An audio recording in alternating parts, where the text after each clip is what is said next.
تماشاوانên hêja êvar baş bi navê xwe û navê Peyv TV û Çarpel Medya em ê xêratinê bo teva dikin.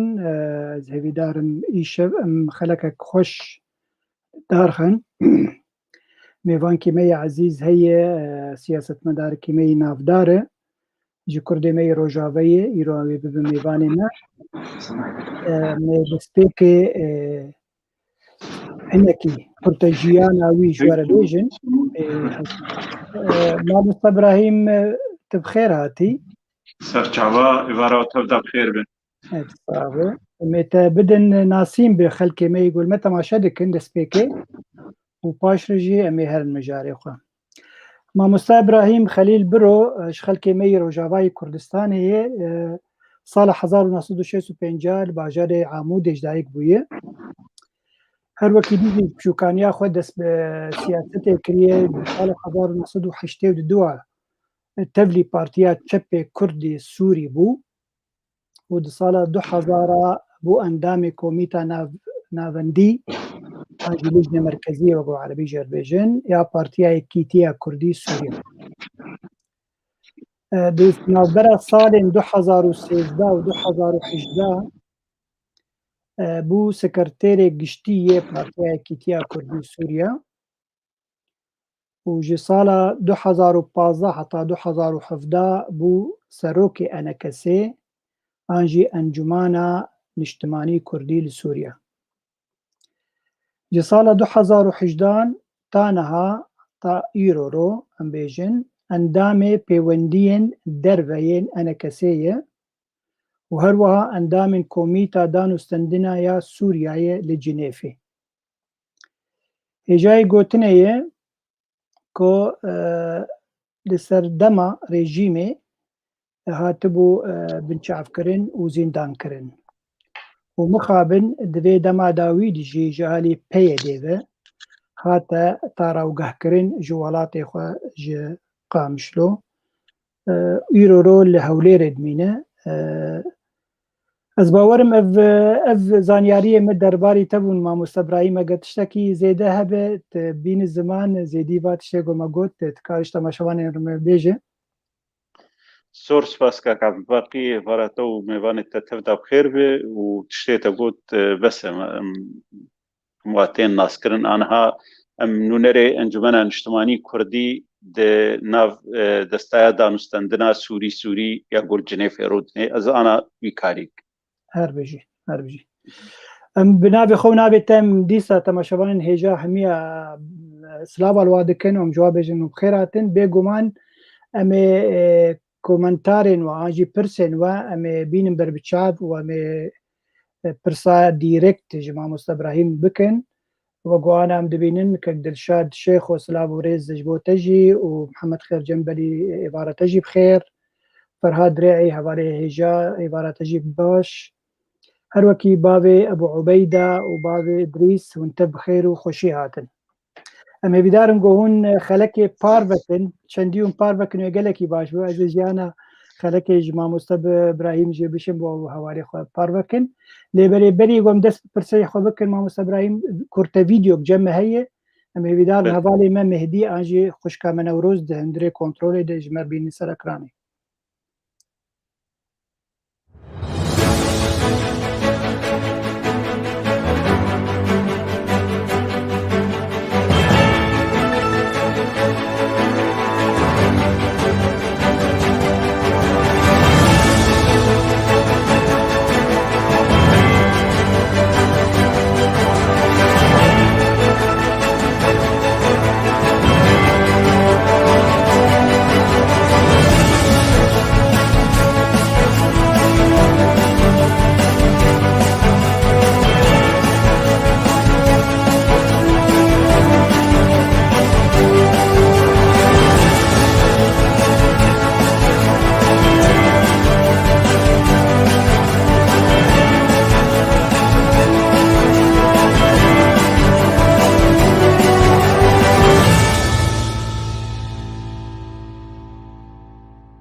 Carek de temaşevanên hêja û bixêr hatin. Wek ku we dît kurte فيديو ما همي مجارين كو إيرو مي دس في بكن ومي بماموستا إبراهيم برو جنجا شبكن هونجي وندكارن المجهدار بكن وهجر برسن وهبن أنجي كومنتارن وهبن تعليق وهبن كارج بربدي سينن أما كيف خوشي اللي بنرن وبوجور بخينه ليسا هوالي المي هاتي نو هاتي محمد زكي أوسي خالد بهلوي إدريس شيخي هروكي أبو عبيدة وعبد الغني ليلي وانتب بخير وخوشيات أم هي بدار أم شبه خوش بما مستر إبراهيم أم بقديا باش ما مستر إبراهيم أم دست برسا خويا كم بكن هكا هوالي ما بين سركراني هفديتنا شاندا أنا كسي لأمريكا سدمن شانده أنجي سرداني وأنجام نويت شبون يعني وقو همي مديا راقا عندنا كردي داخو ياكرن تو ما مسا كاميراني حاجهن لأمريكا بونون واشنطن وشبون نيويورك وقالك إنسان إن هيجال ورديتن أزباور موكا كسيجي ونشون وكيديجي وك كواليشونا يا أوبوزيسيوني جون القل واجبون أزي بدار ملو بانوراما كي قلن بري تجمر بيجي باشنك برسن طيب جي درباري بيتشوني هنن أم إشتا بخواز فرمو براستی چونامه امریکا دبش بوشخوا پیشی ام نزیکا ده روژا ده شاندا دانستاندنا سوری ده هيئة التفاوض السورية ام لنيويورك كمان دوينا ده مقالك ولاد ديتن صالانه داويا مهان هاده وقتی جمعیه العامة ونشتني خودكي لسرها مشيوينا ام وكشان دكي ديشن و ام نونري دولتات بينن از كارم بيجم قلك ولات مديتن لي بتايبت وك ولاتين اوروبي بريطانيا فرنسا المانيا هروها ولاتين اسكندنافي مديتن ما امين عام جامعة عربي دي ما امين عام متحدة دي غوتيرس اف بهتر دسبيكي بفان ريج جولو بتواي وينا بيجم روشا سوري بتواي دهات اخافتن بتايبجي عمليات سياسي هنكي هاتي راوستاندن او خالا دستوري ياغو چند جواتي وچه بون و آنها هنكي آستنگی چه بون السروي دهات اخافتن یان تشتكي دني يعني اخافتني مقل سرد بو قد في دما داويد فان سالين داويد براستي اهتماما خلقي بروشا سوري قل لكي ضعيف بويه يعني برسك سياسي بوي برسك انساني تبي قام تزانن يعني چقاسي كارثة انساني بسر خلقي سوري ده چقاس زحمت وقرانه لي سدماوي روشا سياسية هجر روشا سياسي چاره سر نبي او مسألة انساني ببارسي وببرقري وبآلي كاريه وقونا وبطانيا چاره سر نبي تشتا يعني بهترجي اخافتن لسر دبو يعني سي دوري جدا جدا سوري دهنه يعني امكارن بيجن 4 دورن يعني دورك جي ريجيم وايران وروسيا دورا دجي دورا قسدي وتحالفات دولي ودورا يعني فصائل جريداين بتركيا او بشيدنجي ايغو انها بفتي جريدان لادلبي جبهة تحرير الشام هي تحرير الشام لويدري جولاني جبهة النصر بوبرينابي افاناجي لسر اخافتن لسر فيناجي دبون وروشكي يعني ارام ليك دبري جواناتنا روشا يعني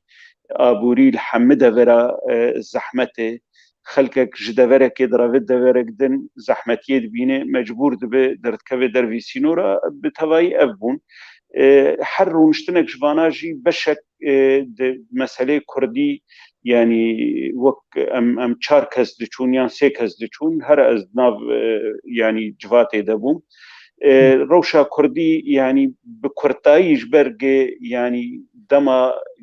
ام بدينه نوك جواتك تايبت قمشان دك كردي چوبن يعني چه زحمتيه كردا وقت انتداب فرنسي حطانها يعني دستور سوري بحث نبویه و مافی نهاتی دان و ظلم لی بویه و دوان سالی داوی یه گوشورش سوری چه بویه چه استنگی جعالی رژیم ده جعالی فصائل مسلح ده جعالی اداره پیه ده و چکداری ویده بسری کرده ده بو بکرتایی هند دوره بشک جوانا هند دوره ناجی باشتر يعني تايبت مثلا جمع من عام متحدة باش فرصات دامه يعني اف 2 سال لسر هف يعني پرسادك لسر روشا كردي تايبت سوري ده دخوازه بهتر ناس بكي تفي قد بيجي امريكي هنكي صورتكي جاري باش ددن ما بيچلوه داري دبه لي او دخوازن لخلقكي خوديه مسئله جي بپرسن او چونامي نيويورك بو پاشي اجا موك انجمن اجتماعي كردي از مامستا كاميران حاجو ما وزارة درفيا امريكي ايتان جولدرايتش برپرسي ملف سوري لوزارة درفيا امريكي رونشتنك مي تايبت بيرهبو او جي لسر سي محورة ما اخفتني خوكرن يك جي روشا سوري بتوايي يادن اف گوهرتني قد ناريني دولتا تشيد بن يعني وك تركيا وك اردن وك امارات يانجي دبن نافي آليكاريه انساني ده هنك آليين ناف دولتي جي يعني هن قنصليه خواه هن سفارته خواه هن چونو هاتنا دبلوماسيه خواه لآليه رجيما سوري دكن لسر ويجي هات اخفتن وسر يعني روشا كردي بالتوائي وبتايبت دانستندني انجمن اجتماعي كردي وبيانكي اوجي هنكي اخفتن لسر هات كرن ايجار از يعني ولو من خواست از بكرتاي بيجم جبر مجار پرن بهتر پرسي گرنگ بن ام كارن وقتي برسوي پرسا بدن يعني از كارم تاني تشتكي بيجم او كربونا دولتي جمديتن يعني تشتي مجي فهم كر آنها أوروبا وأمريكا نوج أم تخمين دكن إنه والله وضغطي لروسيا بكن يا والإيراني بكن جبر جيرو روسيا أوكرانيا ضعيفة نا بروفاجي فينا مرفهم دكي أمريكا وأوروبا نحاضرن ضغطك لروجهلات نافين يعني لخليج عربي خليج الفارسية لإيرانيا لروسيا بكن جبر وبترول $100 هر $1000 وجبر ولو ابدا نآمادنه ودخوازن تاني روشا اوكرانيا او انها جي سركه يه اهتمام اوان قالك سپاس مامۆستا برایم براستی gelek pirs minîvîsa dibûn dibara min de bû te berseva piraniya wada bez dîsa zelwa vegerim kî bihûrbînî em li ser wa rawestin tiştên bihîst rast we gota got yani ew mesela fayla em bêjin ya Sûriya nema bûyî derd ne ji Amerîka û ne ji dewletên rojavayî cîhanê lêbelê ew hicetek wa jî heye dibêje rejîm gelekî naxwaze û biryara dido pêncî çar pêk werîne ji ber vî ew alozî dixwiliqe û berê xwe danin wek alîkariyên mirovatî yani însanî lêbelê ez karim vê bêjim yani dema ku hûn wek koalîsyûn hûn warciviyan wekû Kurd hûn warciviyan yani ti hêvî nedan wet pêşa roja Sûriye de bi gelemperî û rewşa Kurdî bi taybetî wê bi çi rengî be yani ew diyalog çi nebû di vî hawî de yani te tiştek baş anî zimanî ew peywendî an jê re keftina di navbera NKS û PYD û partiyên pêv girêdayî ew jî hat holê gelo ew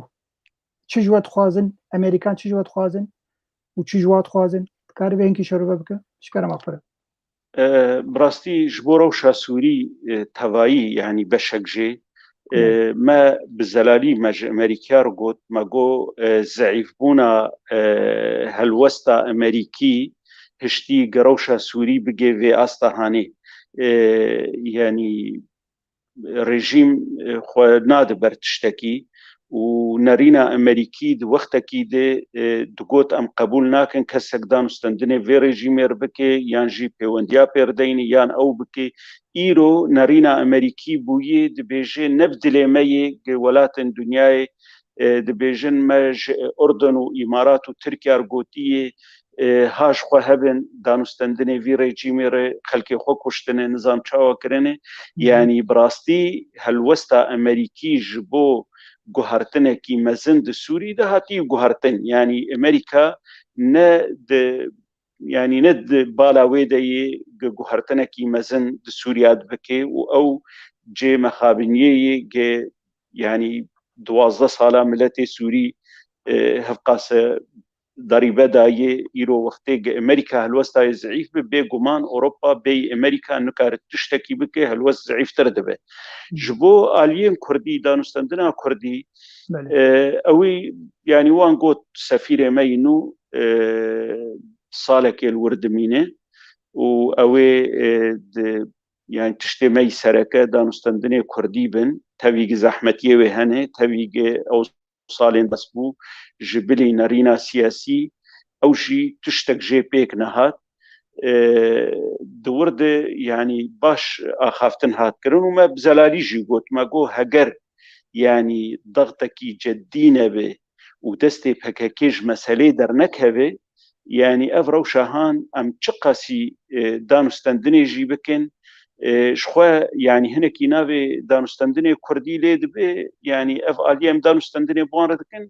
قبول ناكن جنافي دانستندني كردي به يعني او وك ادارنه وك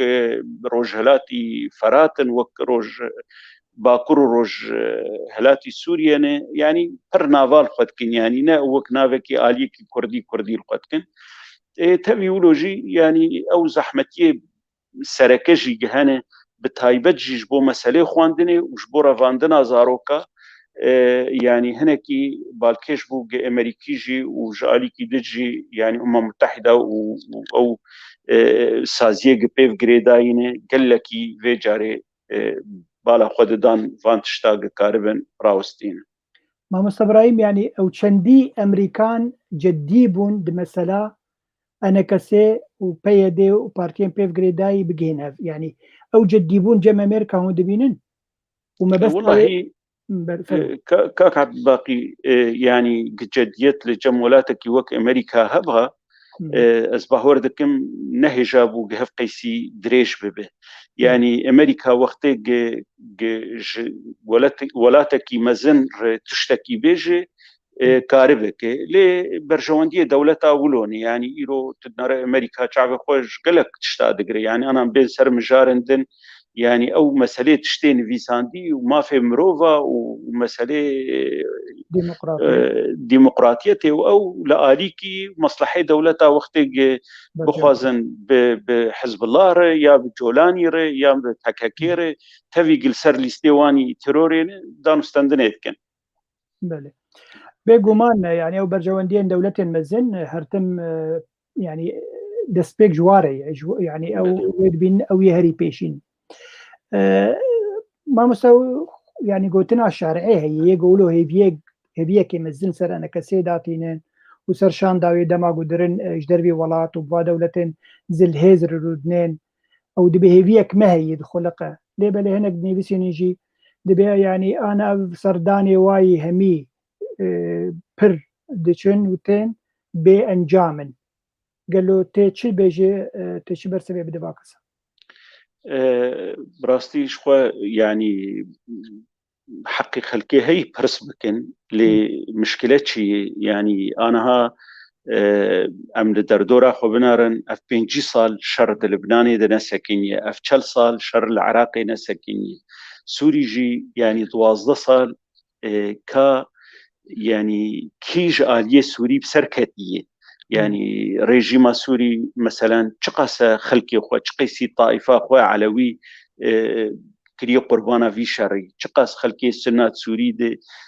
ضريبة في تشتيدان حتى باجار وقنت سر عرضي هاتن راهشتنش غيري بسط حزارة يكشتي وايه وندا وايه حبسادي ام كرجي ماجي ضريبك مازن داي بيقومان اللي افدا ديتن وافدا نستندن تشتكي قلكي جرنجي يعني ام نكارن هيفيا سر خلقي جريدن وبين دولتا جمار تشيكن لي داوي ام بهورن يعني دفي ام بخلقي سوريري بمينن بردوام كار بكن وام دوزا ما في خو بكن وفان دولتي خودی تأثیرن يعني تجاهل أمريكا وروسيا بتايبت نايكرن وهروها إقليميا جي أمزانن إيران وتركيا وحتى درجة كي مزن إسرائيل جي دستيود في مسألة هي أم وكرد كارن دانستندني بوان بكن وأم كاربن يعني علاقاتي خو مجبوري جي بوان خوش بكن أمريكاي روسياي تركياي جبر يعني موضوع تركيا جبلي إسرائيل وإيران جبر جغرافيا لسر ما حكم دكي أم بسينورة كي دريج بفي دولتي الشريكن فشقاسي برهمي وزعيف بجي لي داوي جند ملعبي دبي نكار جولا ببه دفي أم بمينن هندري في ملعبي دي وأم بصدي ديتنا وبحزاري ديتنا بكن جبو روجا أو شار سريخ آلية ناف دولتي وآلية هريمي بريارة خبستين شار سريه ببينن أم دوي ميدان ده حاضر بله هر بيجي براستی گلک کومنتاری خوش تین و کومنتاری نخوشی جار نه نویسینن هيك سروا بقى بيقول ليبلي بيجومان مثلا برجواندية أمريكا وبريطانيا مثلا بإسرائيل أو يعني داتين بيشي حرتم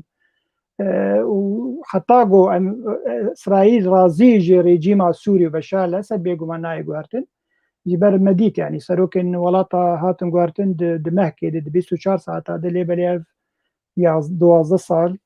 11 سال كت سال 12 تكر سال 12 او قاملت كشت وهيجي سر حكم داريه ما مستوى كيج مرشاندي دبي برسيج ما مستوى ابراهيم بك سر اسمج مرشاندي دبي تل سر روبلا خويا فيسبوك ادني بس عندبو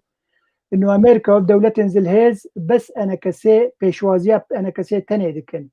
ما بس تجي شيء يعني انه او مثلا قال قيادي هرن انجي مسد هرن امريكا او بيشوازيا وناتن از نظانم يعني چه قصدك انه مقوتي انا كسيت هني بس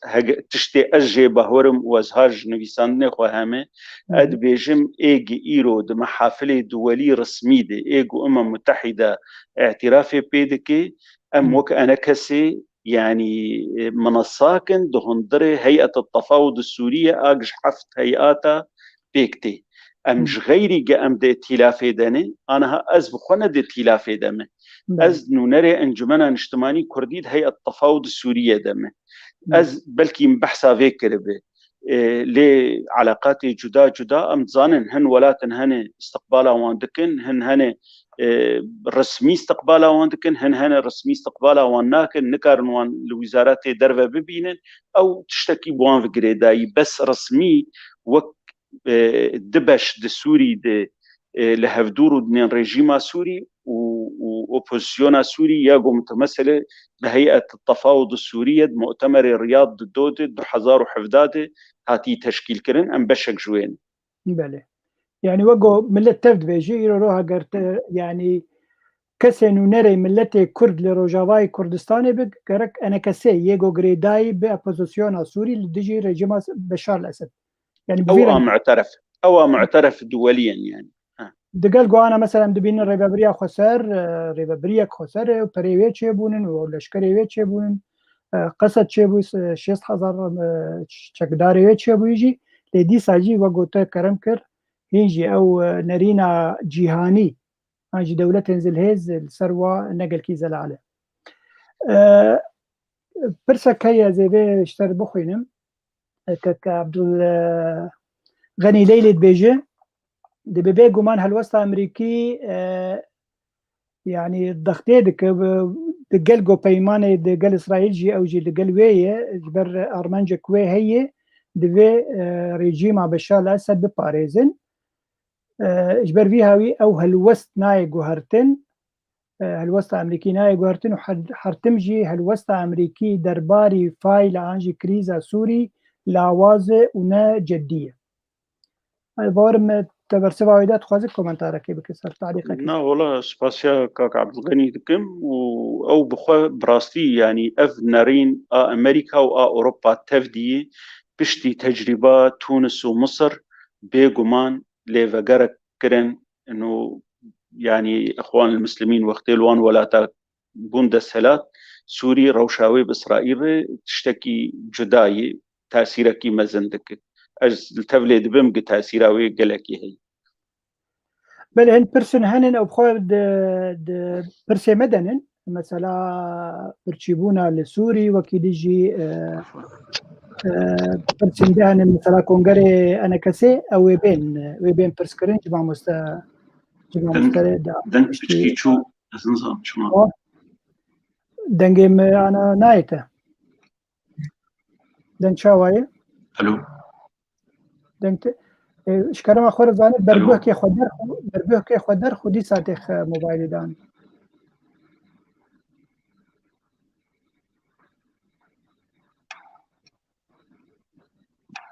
ما مستبراهيم دنگي متكانا برگوه کا درخ يكسر درخ كان الدرخ بارم دكي الو دنگي تتكنت دنگي متكه نظام الله انت عبارة نظام ميكا كنترول كاربن كارك دنگي ما مستر ببينين ما مستبراهيم تدنگي متكانا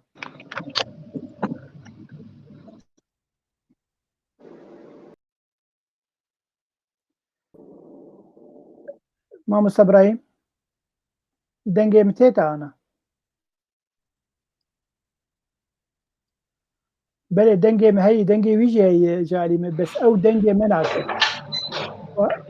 ما مستبراهيم انا مع راجي وراجي كم بيسمع عليه بيجو هدان كذا ملكي شب كما مستبين ان اكراني ها ما مستبراهيم دنگي متكانا دنگ هي مو دنگ هي انا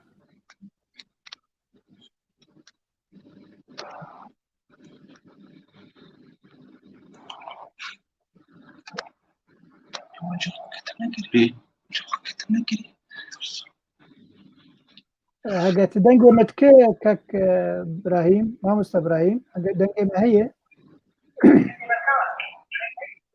والله دنگ تنا بتكار دركب ديسا درباس به چه بده بتاخذنا كي تشنادو تماشاوان بخوينم تماشاوان هجا وقو هند بينن كي مسألة تكنيكي در جمع مستبراهيم برو هي مجرگو دركب جارق دي درباش و دنگي باش بگهوا پرسه بگومان همه جیره زینن چه هوال بندیوی و چه نه هوال بندیوی جی ام ریزه جورته وادگرن بس زویدارم چک کسی پرسابک آنجی کومنتاره که بنویسینه بلا جیره زیته ده بی يعني اجبو كارب او برسباي بده يك نكارب فلان كسو تكت زندان اجبر بيها ويا انجي ببيرنجي يعني بلا انكي رزقرتن هبه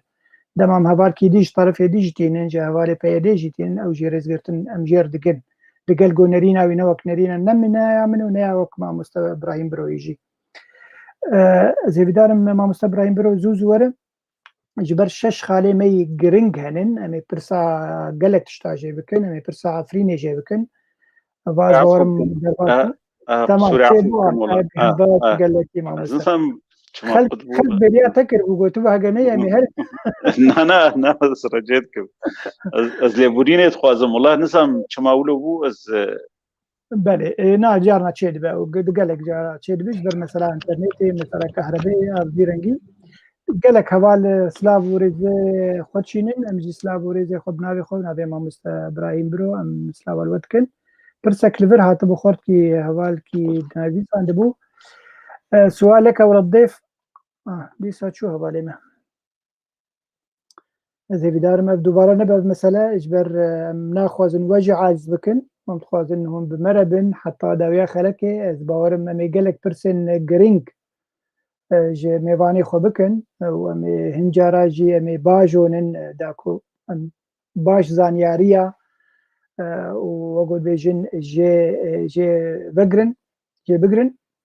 ومكاربن تشتن باش لو يعني تشنو الجم مع مستر ابراهيم هبه واجمال بيجو قال لك باش زلت كومنتاري وبنرم هوالكي مدانية كنتوشين نوش سؤال ممكن تسأل ضيف كار بنفسي يعني ممكن تكتب يعني ما في مشكلة. إيفار باش جورجي مخابن هنجارة قوتني عربي بمردر كذنا نفساندن عربي أو جي جوار ما مستبراهيم قال لك باشي ما مستبراهيم تدي سبا قريا أما كاميرا خو سراز بك موبايل خو شنو بشتري ولو باناي دين موبايل خو باناي دين وبخير خو البور هات بله ولو باناي دين موبايل خو لو باناي دي بيرنجي دين وتدمير كورة جاب الجنسية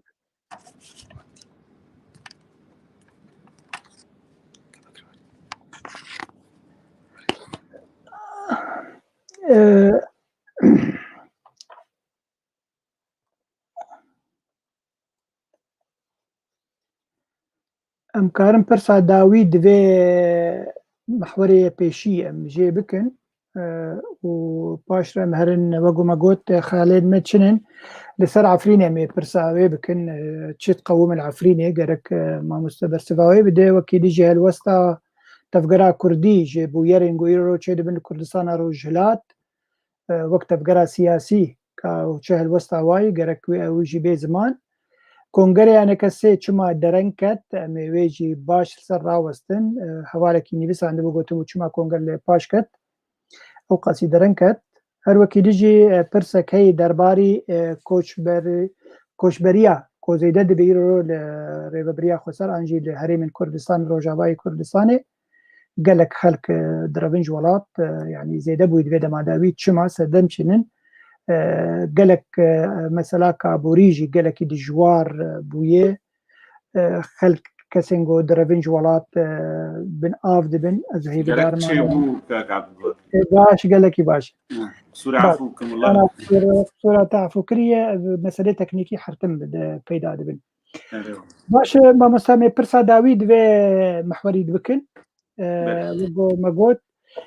يعني توك سياسة مدار وأوقات الطلبات بين دولتها تدبهيزة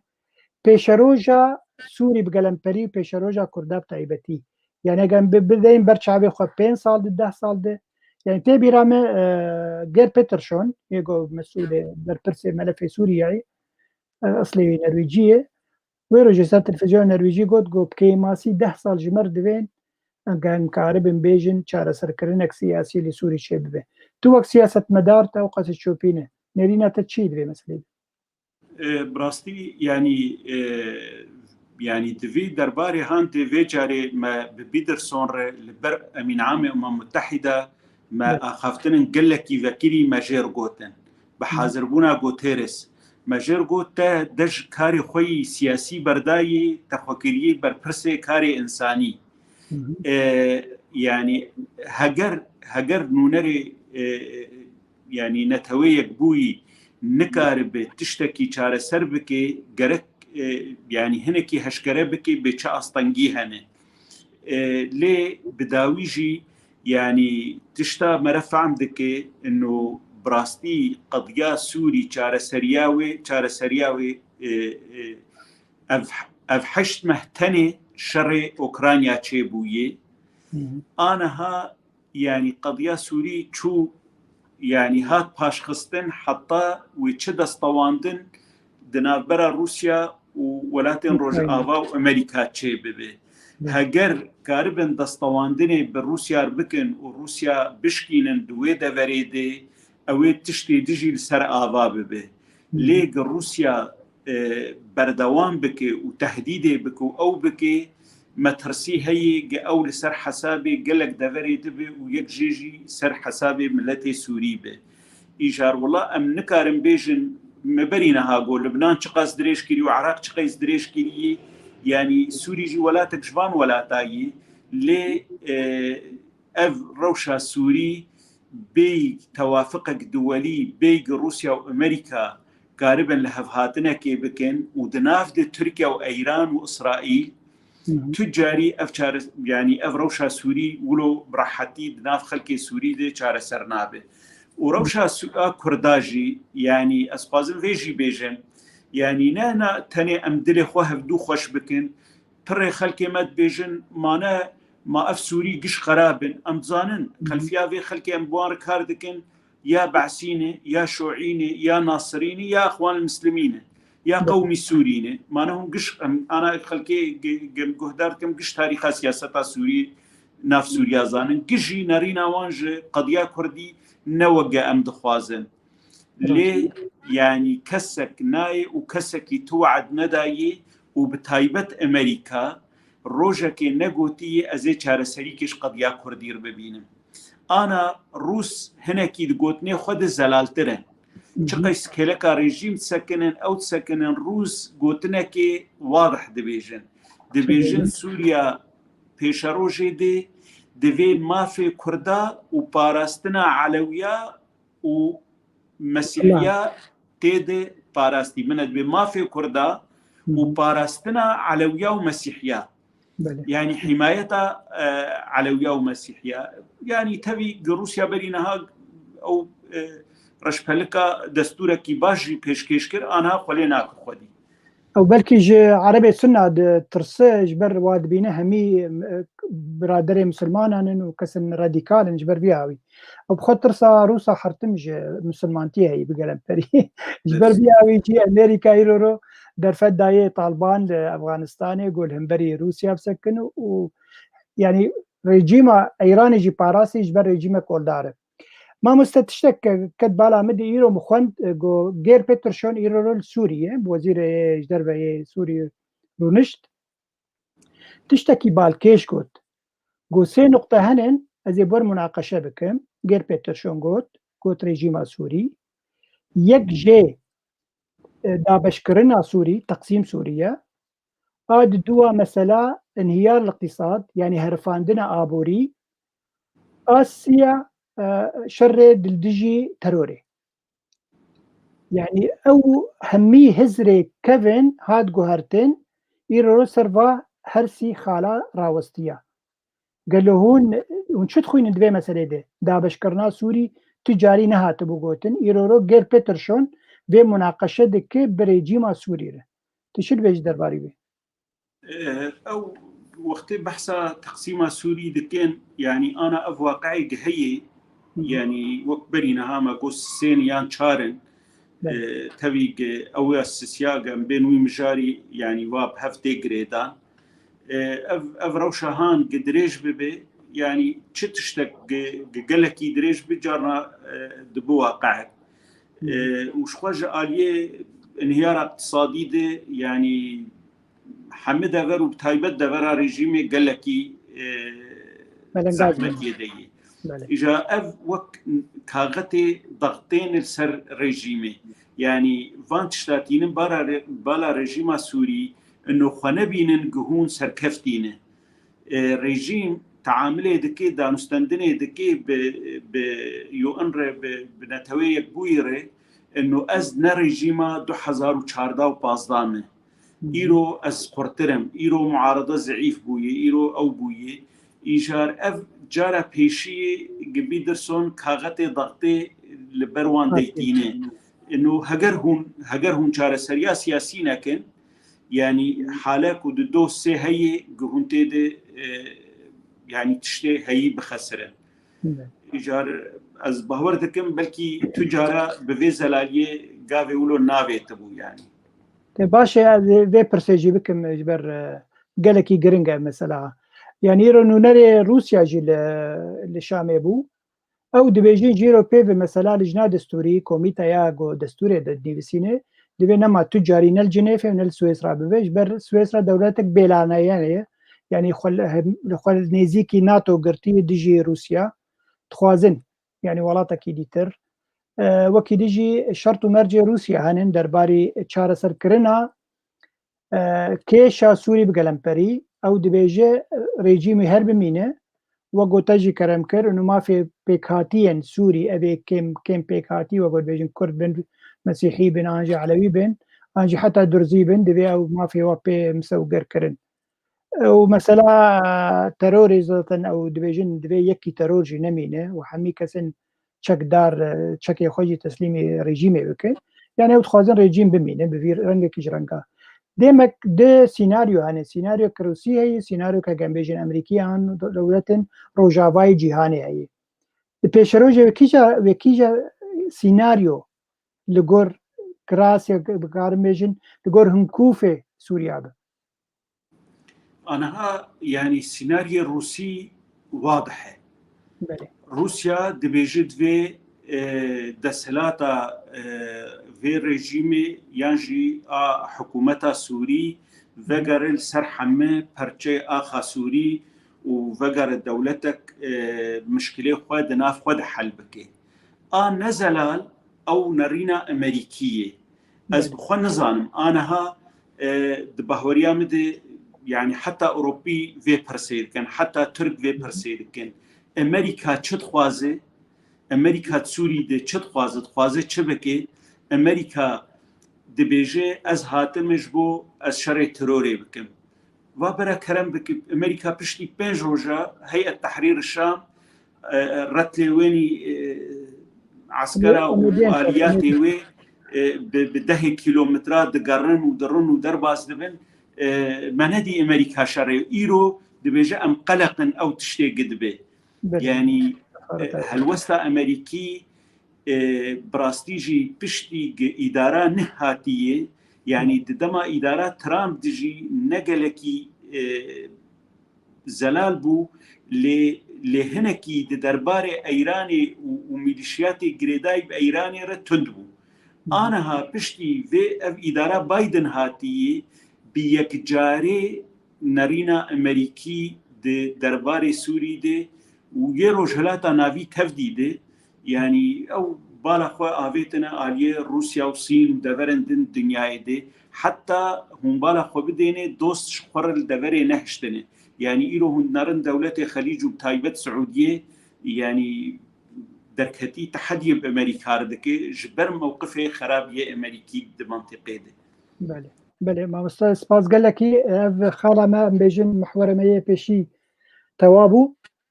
قال لك أنا البرسا عفريني دي كان بيجن هوالي خويا كنترولي خاصة خالد دواج مردينن خالد دوال ياسر عفريني وقال لك باش به العفريني شت قومه جروب إسلامي شما كتنا ناف باجير وهالوسطى تفقرها كرد جيتشية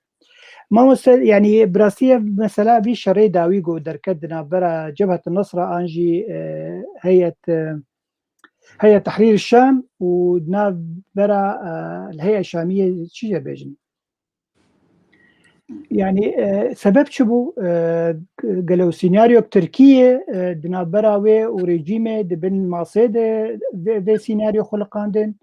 انجينا يرورو كسي بهيز بتشك او كاره نعفريني تاني باكوري سوري حميتي خبن دستيخوا چه مسألة تشد خوينه دوي مسألة دربازبونا ام بيجن جبهة النصرة انجي هيئة تحرير الشام بو عفريني وعزازي وهروكي جندريسي وكفرجنة وعندارة حميد قندو باجاروكن عفريني كرمك أنا يعني بلكي بري هزي چقدار قريبون شر هفدو دكرن بحزارة هزي چقدار هبون هناك هفدو تنكرن أو كرن ددمكي ددمشيا أنا يعني بيقومان لحرد بركي هزي چقدار لفكي بكن دبن كنترولا هنكا دبن هيئة تحرير الشام تصنيف كريه دقائمات تروري دي لجمع أمريكا بله تركيا رسميا التزام رسمي بيدكي انه هيئة تحرير الشام طرفكي ترورية ليه تجاري هيئة تحرير الشام نكاري ددفرها فصائل قريداين بتركيا في موافقات تركيا تنبه جبر مقارنة قوتها دولتها وهذه السرعة عرضي نايكرن يعني إمكانات دولتها تركي وهيئة تحرير الشام نايكرن إمكانات دولتها تركي وقسد نايكرن يعني أف لفا قبوية نبي تركيا بوية لتركيا دسوري دقافك نافيتين بقرحنيكا كسك ياج أمريكا ياج روسيا ياج حردوا بهفره جبير هبه تركيا نكاريبو درباسي سوري نبو حطاني اتفاق بروسار نكر بشتي طيران روسي خستن نافان روسيا خرابو جنيف ديت امريكا تدرفتي نادي درباس ببي اتفاقات بروسار كرو درباس بو بشتري او شخوا درباس كرنا بابي وجرابلس واعزازي بو بيشي بنافي مرتالا فرات دور درباسي عفريني بو بنافي غصن زيتون شاغي زيتوني بله ودور درباسي دفرا سريكاني وتل ابيض بو دفرا سريكاني وتل ابيض امريكا بالزلالي بري ومهكج ما شرح كر انه يعني امريكا وتركيا وقسد موافقه كرن السيرفي درباس بونا تركيا بو سريكاني يعني بله ما بين سريكاني بسيرو رو قال لك تشت نو لعفرين شش كرما ترزبي بيجم يعني دم كرت قال لك كرسي تشارو جاده بين صد وشست كيلومتر مربع جبهة هيئة تحرير الشام عن جبهة النصرة خز بندستي خواه قال له لشكري تركالو كبو نيرو عفرين داقي هاتي داقير كرن جالي تركابه وهيزن چکدار بندستي ويده يعني دي هما دي چار روجا دي كاريبو نسير به عفرين تيخم بندستي خواه في چه مسألة بلكي از نكاربم يعني صورتي حقيقي از آجز دبيجم شخوب نبي موافقات تركا هاتي مشاندن لأ أم نظانن قب موافقات تركي روسي يان بموافقات تركي أمريكية هجر موافقات تركي روسي به دبي مقابل تشتكي به يعني روسيا شبوش قبول كريه وتركيا شبوش قبول كريه هيئة تحرير الشام بدفرة فصائلي وي وهجر موافقة أمريكي بش خبري وي درب درك دده ليه تشتا إيرو هي نجارة بيشي بري چن مها جارك دجي هيئة تحرير الشام درباسي جندير سيبو وشري هنك فصائل كر دفرده عنوانك هي فصائلي الدن ايجب ائتلافي بتركيا بقريداينه مرجعي كوان مركزي تنجي راست تاثيرها تركيا الحما هي وبناف حمى تابعي ائتلافينه لجروبي جدانه دناف هفد شرجي دكن وهنجارات زيادكن هنجارات خرابيه دكن يعني افتشتانا جوانتي هيئة تحرير الشام تشتكي وي مشترك وقت قسد هي قراراوي مركزيه تفيق دي تروري دي مصنفه قراراوي مركزيه يعني دفرق فوضى كتيد هبه هيئة تحرير الشام دكاري كنترول بك عسكريا وان فصائلها محاسبه بك يعني تشتك انا ملامحي خيادك موافقات دولي هي بهترجي امريكي به او دفرا ادلب ودفرا قد بندستي فصائلها دي جار سريق جير بيديتن اداراوي هناكي بهف قريداي بجبر يعني 4 مليون انسان لحردو منطقاني و4 مليون انسان لتركيا نجي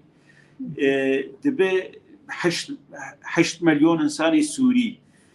تركيا وامريكا دخوازن حالك نهلوي دبري بخلقينن قوتا كاربه تنظيمه بكي هيئة تحرير الشام دوراوي تذهبه لواجهه حكومة مؤقت به يعني رسميا نكارن تعامله بهيئة تحرير الشام ربكن اوي بيجن هات لما ويدرخست انا ايرو تركاجي قوتي برا دركهفن وامريكاجي قوتي برا دركهفن بشتي مهمات وخلاص كرن بشتي اعادة تموضع بون جهنك فصائلي جروجا كي بفكرن انه والله ام سري خواني يان او بريارة مجمعية هنكي هاتن كنترول كرن بفي درباهاني فانا ما مستشتك تيهولي يعني يرو ركفتنك تشيبو يدنا برا هي الشامية دي وهي تحرير الشام سر دخل الهفكرين ودبيجن باشا نما او شر چکداری بناواچه دبید گلک انسان جی هاتن کشتن گلک سبیل هاتن کشتن وده خالي هاجي ويدر فتي دي جبهة النصر انجي هي التحرير الشام قول وهريمي جو كتن بندستي الور بمينن ديمك سيناريو جبا شروفا كرنا زيد تري وجا جبل هي الشامية بيجنا اف بيمانا قدنا برامة چيبوية بيمانا كاتية نحر دمية اجبر فيها ويا كاربوكو هرجي ليه بلي وياي جبهة النصرة يعني نبس لمبا كسك جا أمريكا وجي روسيا وجي تركيا استنديج همي كسا استندية وقال جي بيجين دبي يعني جبهة النصرة جروجا جو خلقي حتى يرورو في شكك بقاري ريجيمي برنداية قال لك اتهام دكنجي يعني جاد بيجين تو حوالي ريجيمي تكارس سبرا جوي عفرين بدي تاخد دسي ريجيمي دي بسيناريو قالتين قوتن يعني احنا جيت بيجين بناء ترك بفيرنجي ويتاخد دستي وادي باشر ويتاخد دستي ريجيمي جبرقو او ترورن وهمي شر ويبكن شر جبهة النصر بشرو جبكن ويدرخن جعفريني وذاتا جي جبا جروبين شقدار خلاص بون سر دستي جبهة النصر جبوغو بيمانا أضنا برفراه بك بريجيمي ريج ديبلا 5 كيلومتر بك سي 5 كيلومتر ويتشخي او قزنج كرنا مزن جبو تركيا يعني دو تشوكاوا قول بيجين بكبركي دكوجي تشد ويش دبر او تصانع از ناخوازم تك موارد تحليل دي براستي بهتري سيناريو كي هي بله ليه تشتك هي الجم هيئة تحرير الشام هم هشكرت بيجن إما علاقات إما قاعدة ارتنجي نافي خوا جبهة النصرة جوهرتن كرن هيئة تحرير الشام علاقات وان بأمريكا هنه دانستندني وان بأمريكا هنه مع بريوان هنه بالنظام أنا هاي قصد رتشي ببي أو بتركيا رتشي ببي يعني هيدي تسويقك هيئة تحرير الشام رتيكرن تبي قد قايمار هابيدي ليه يعني إيوان هنك ديناميكيات لجموان هي كارن هشكره بيجن إما أم نقاعدين أم نأون فإجا أم ناخوازن فان سيناريوهاتا قشا أم بيجن ولاوي أبي بسركبي يا أبي بسركبي لي بيقومان حصتا قلق دولتا ده هي التحرير دشام ده هي وقت شاوى داعش يعني قلق آليا أو شخور بكارتاني مخابرات هرمي بلي مخابرات هرمي وناف دولتي قلق أوام كارتاني جبهة النصر جي يعني حصتا ريجيمي جي وآروسا جي وآمريكا جي وآتركا جي قشاد ناف ده هي بلي وقو هذا القلق بنيبسي نجي وقو هات البينات بيجي نا بلانك روسي تركيا جبوقو عفرين رادستي ريجيمي بكن ومسالا وك شانوي كي جبو مسالا رزقار كرنا وي ريجيمي وقزنج كرنا بيقو مان قزنج كرنا تركيا جبي سيناريو لذلك محمد حسن جيد بيجي استلام جبهة النصر لمدينة عفرين سيعيدون عيني واحد بيجي وقتها وبسبيرن عفرين بسبيرن جبهة النصر ونفس السيناريو يقول حلبة تشيبو تريد وقت تسليمه في شيبو نابرع نظام ريجيمي في تركيا ما مستيكيج مرشاندي دي سالة سميز دي بيجي كما أنا كسي دي بيانا خود شر درباس كرنا جبهة النصرة جبو عفرين يكر وتخوازقو دركبه ليبلي أو جروبين بري كاري واي خراب لدجي عفريني وخركن عفريني دجوار تربو جكاري في جبهة النصرة دو زاوانا كرن بو دركبه جعفريني تشد بيج درباري اف د بيانا ودهاتي بو بيانا خود قوتيه انه هم تخوازن اف كسين جو شر بيرا وستاندين وجبهة النصرة هي تحرير الشام دي بيج عفرين دركبه كرم اتبيجم يعني مجلسا كردي بالدهي بياناتا درخستيه قوتن الدوي تشكدار جناف قندو باجارة دركبن يعني جارة كيف سر جبهة النصرة تي قوتن بس جارة صديل سر فصائل قشاهاتي قوتن انه قرك تشكدار در باجار وقنداد نمينن خلقي دوري إدارة خوبكن إجا أفا ما نتهند بيانات جيقوتي أفا بدهي جارة مشتركار جيقوتي مج أوروبيار جيقوتي مج أمريكار جيقوتي لي وقت بيانك تايبت بجبهة النصرة دردكابي يعني وك فصيلكي قد قائمات تروري دي جاري كده وبيانا انجماني دي قوتي افشري قدنا فصائلة وجبهة النصرة دبي تعدي لخلقي سيفيل دكي وش برولو او بوي مناسبة دركتية ليه ادبيجم يكاري وغاري قد حر مناسبة دي يعني انجمنا نشتواني كردي قوتي دوي چقدار دركابي باش ولا توك سياسة مداركي كرد بيشروجا عفريني وبشرنجي به او جي وك هريمن دي كردستان سوريا انجي كردستان روجافا انا او تايبت من دي كوي هي وقالكي بيشه بيشروجا وقالك بيشه عفرين انا يعني يكجي چارەسەری تشتك دەبەرێک د سووری د چارەسەر نابێ چارەسەریا سیاسی سووری تەفدیڕنەیە دیتن یعنی ئەو تشتێ جودا جودا تنەیە ئادێن ئەو مەترسیا إنه وڵە سەفقەک هەیە و جەبهەتە نەسرا بینن ji bo biselimînin rejîmê ew rîwayet nizam ji bo çi yanî Tirkiye bixwaz teslîmî rejîmê bike nehewcî cebhete Nesra bîne adin wê Tirkiye van kaxeta çima ji dest xwe berde muqabil çi yanî divê vê sînaryê tebenî bike divê bala wî de bi Tirkiye çi ji bedelê bistîne yanî Tirkiye tişkî mestir nestîne tişkî biçûktir nade يعني دولتك ما قلت يعني وقتها او جبهه النصره ديجي با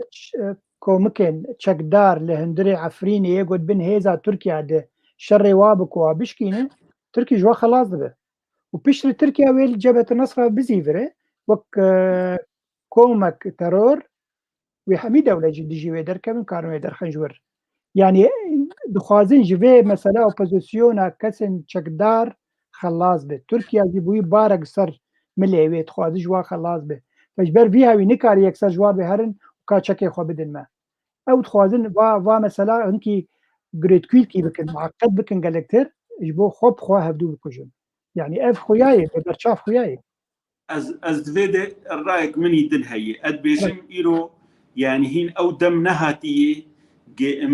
امريكا خوش قصد خلاص كي تركيا خوش فان گروپ اپوزیسیون خلاص که هین بازار خلاص نبونه گوان کاغتا بخسرن از دوی بهوریه ده مداوی ده عینا او سیناریویه تصفیات وقت تصفیات کاس العالم و داوی تشتك تنيجي دركب يقدر كذا بطولتي ليه يعني انها او دمنهاتي قحريك خوش حليفه خو خلاص كي هين حليفه وي كاغت دستي وي دي بي بازار اوك بله ما مستاذ حوالك نبي سميره دبي مقابل اعاده اللاجئين جبوغو اف بنابرنغو لتركيا هبن بقرن وبيوندين نابرا تركيا وسوريا خوش ببه دبي اف جي هي دا عند قوبانك هي بفيرنجي زي تاني زمان مثلا هالوسطى باليوس خانه امريكي للشامي ايرو جوت كو اف تشكدارين درباسي عفرين يبونين تايبت جبهه النصره جهه تحرير الشام دبي دركبه تشت خوين دبي مساجا باليوس خانه امريكي قالوا چندي راسته چندي جديه هجر جديت هبوا جرك كارب معناه دبيجه في چكداري قائمات تروري دني جرك دركبه بله هجر امريكا راست هاتب وش بوق شر تروري بكي جرك نب بيانكي جرك بري بنج روجا لهمبروان سكني با دبهوريا مدي يعني او سيناريوهات او تشتي بري وي جير كار ببو بالجهات تشتري اجا تركيا جي موقفه قد خويا كرين وامريكا جي موقفه قد خويا كرين انه افانا جروبكي ترور دوي جواندرا وكشي مهم يعني كارك به هات كرن وباشجي وغغره وجولاني التزامي بكي جبر تكليوي هدي تشيد بن بدولتاره بل باش ما مستا يعني وون وك انا كسي وبيانا خدرخص لديجي جولاني لديجي جبهة النصرة إيرو رو ويا كيني بس عندي ائتلاف حتى إيرو رو تبيان در نخستي إجبو فان بو يرنجو تشيبو نداوي العفرينة وكسك جي توانبار نكريه ديمك يعني ائتلاف كاره جولاني جي بيشروجي بك حليفك جي حليفة إخوة بيجي أف حوالي منن وجي قائمات روري جي دركبه تدبيتش لا اسكار معنا بيانا ائتلافي ريكم بيانك إيرو درخستن شخوا بتندي للدجي جبهة النصرة وشريوي وطرفكي إرهابي وتفي دركبه وبيانا ائتلافي قالك يخرط بوجي إيرو دركتي أنا نظام تشتا استخدام بكم دبر بشي مجوره بس بلا بوي فرهي بلا بوي انا اكيد هنك قهدار انا وجور داخل يعني قلتنا تجيه باوريه بيقوم بس دي ساز بيجم ما مستن ائتلافك جهتك سياسيه ليه بلي ايرو وقو مشترقوت بيانك دركات ركفتنك دركتنا برا هي الشاميه يعني جي فيلق الثالث هذا تبع عسكري ناصر وجبهه النصره ده خالتي يذهبون انه جيان هف وقوتي بلا جبهه النصره عن جهه تحرير الشام بلا الفاخا كيغو خصي بندسي خو بلا بمينه اگر اف هات وبيك هات سر عرده ما وائتلاف كارت شبك وتشيش بيان اخوك انا يعني مجارد وقرن خالق كشي يعني تركيا وحريكي الجيمي ديني يعني بلكي تشتك يعني جارنا جي تشتن خراد بدور نتائج جي درت كيفن يعني اف مسألة عسكرة دناف خلقي مدني دي دناف خلقي سيفيل دي هنكي ضغطك بيل تركيا جيدبو ممكن يعني جبوق هنكي سرخوا سفك بكن بلكي هنكي اف فصائل كنترول ببن هنكي دركبن دربي باجارة ضغطك لوان ببه هنكي انضباطك تشيب بجبر وقتی ترکیه دبیجه از نکارم وان فصائل ضبط بکن جنای قبول کردن مسئولیتها وی قارب کنترولا وان فصائل بکی ادبیجم هنکی به هاتنا جبهة النصرة رسائل جهان وان جروب ایجی بیجه ام التزامی ناکن يعني یان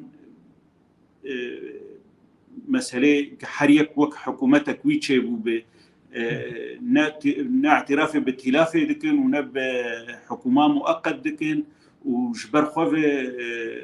يعني ضرائب ديتين سر زيتونة وسر داري خلقي وسر مالي خلقي وسر تشري خلقي يعني او تشتانا هنكي كنترول نبي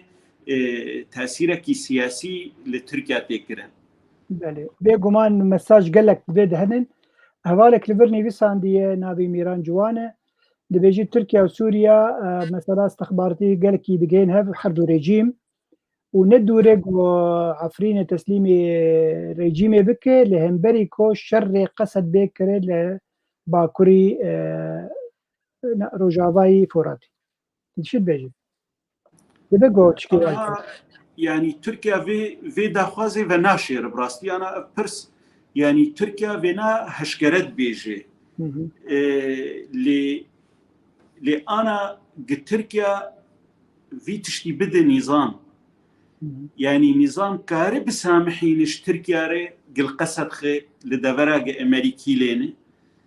هناكي مانا دفي يك تجارتك بكي بخديه وير بكي اي تركيا كاري بده ما نظام كاري بده تركيا كاري ريش تركيا ربكي بيوري الا انا ها ويجاميري برسكربو تعديلا يعني برسكر تعديلا اتفاق أدنى حكومتها سوري آجهين رسمي يعني بيجن نبيجن يعني هين متحدة تعاملية بيردكي جبيجة أري أم تعديلا أدنى 10 كيلومتر دكين 6 كيلومتر يا 10 كيلومتر أو واردة حلهان ببه وهواكي محمد عبد الكريم داني حمي هيزن شكدار دليفن بأمر تركيا باشه با مستجبه وقتی ما قالك نشه فانا ساعتك در بازو بين سي خالد 4 خالد ديجي مانن مهنه كي سروا وصل خالد سيا جبال كنترول كرما خوره بيجمر بين سر اكراني gelek hevalên birasî helbezvan bavê rojîn gelek tiştê baş û balkêş dinivîsîm zimanê Kurdî rêz û silav jê re hema teqrîben ew pirsê gotikê ana me bipirsin ji mamoste hinkî bêhna we bela hinkî firebe pirs di bala me de baş mamoste we got dibînî ser ekranê helwesta tevgera Kurdî li Rojava ji bo bûyerên li Rojhilatê Kurdistanê çi ne an jî çi ye yanî we got dibînin piştî kuştina Jîna Emînî navdika Bana Mehsa heta îro ev teqîmeketî heftiya pênca de xwepêşandan protesto li dijî rejîma Îranê ranewestiyayî û we got em dizanin hûn jî wek nekesê hûn qamişlo derketin xwepêşandanekê dijî rejîma Îranê baş û got hevalê rêveberiya Xweser tidadil we nekirin ji ber ew peywendî navbera we û Îranê jî hinkî xurt e baş û hûn wek tevgera siyasî Kurdî li Rojavayê Kurdistanê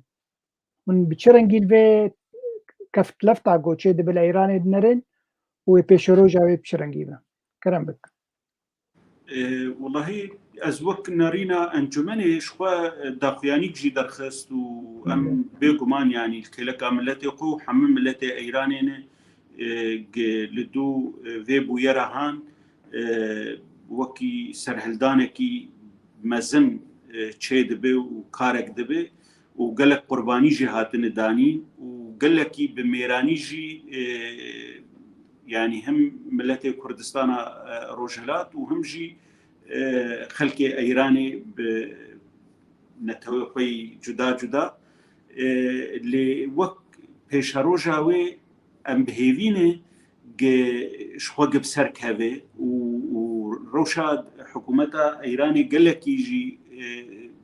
yani zeîf e lê min tiştek derbarê Sûrî got مگو هنکی یعنی امریکا و اروپا نحاضرن ضغطی لروسیا بکن هر وها نخوازن لایرانی جی بکن بگمان یعنی حطانها نرین امریکا و اروپیا تنی بگوتنی بإدانات یانجی به هنک عقوبات اجا او عقوبات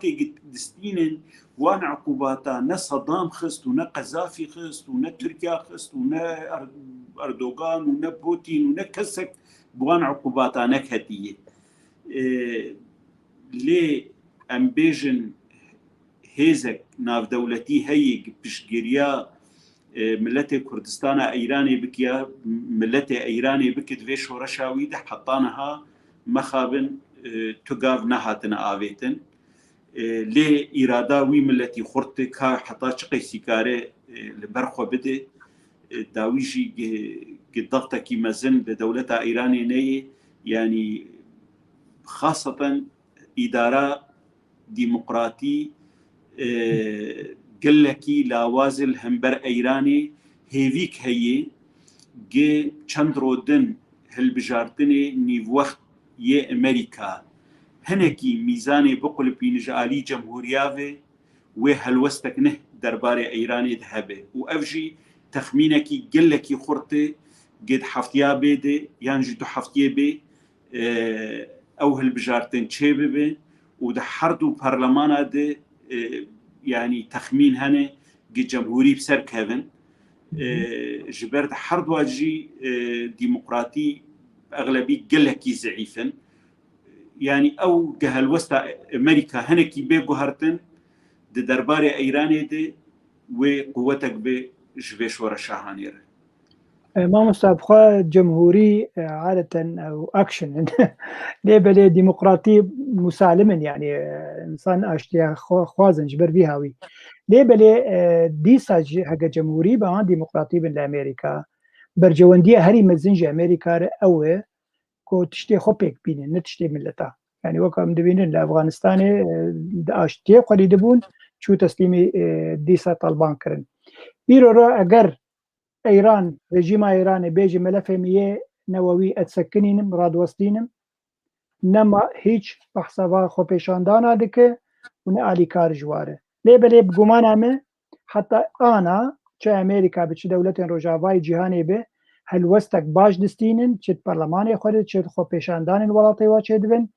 وحتى دوجي جوتن جونو نري أمريكي جهداري وا كسر بروتستو دكن الهندري إيران الوا جهدار دك وتخوازا على كاريكي مادي جي بدوا ديما كو بلانك هي يعني بلانك هي لبلي حتى تشندي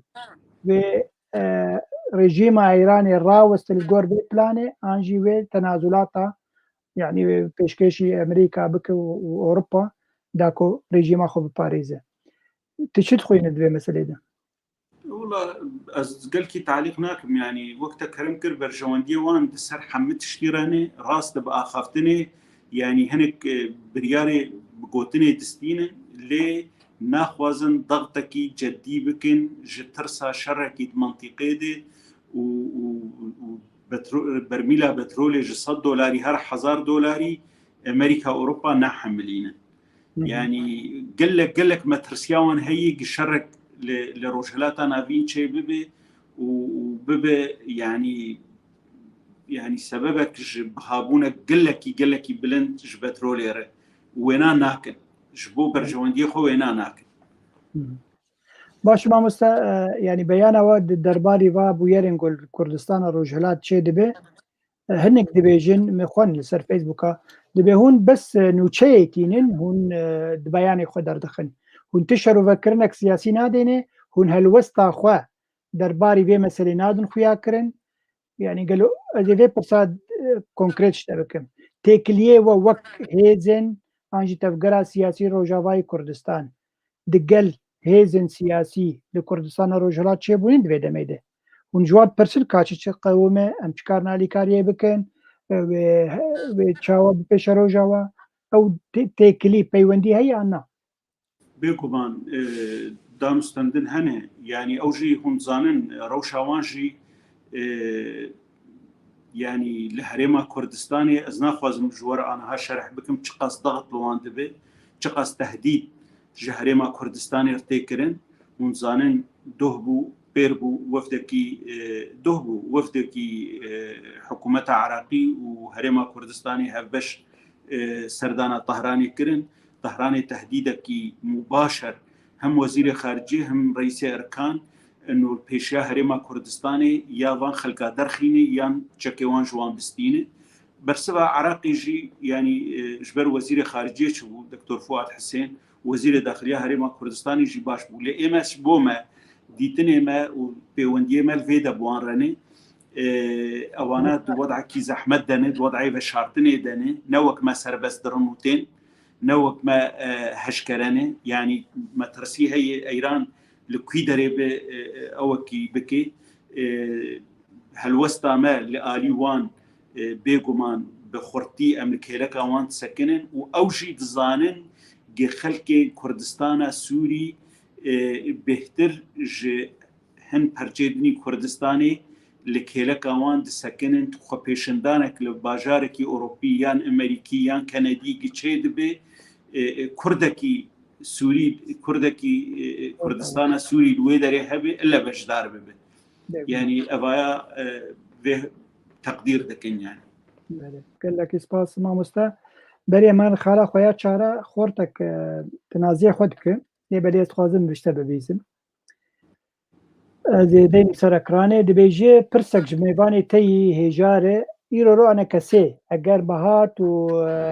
روجافاي فراتي أنجي روجلاتي فراتي ما تسليمي واكر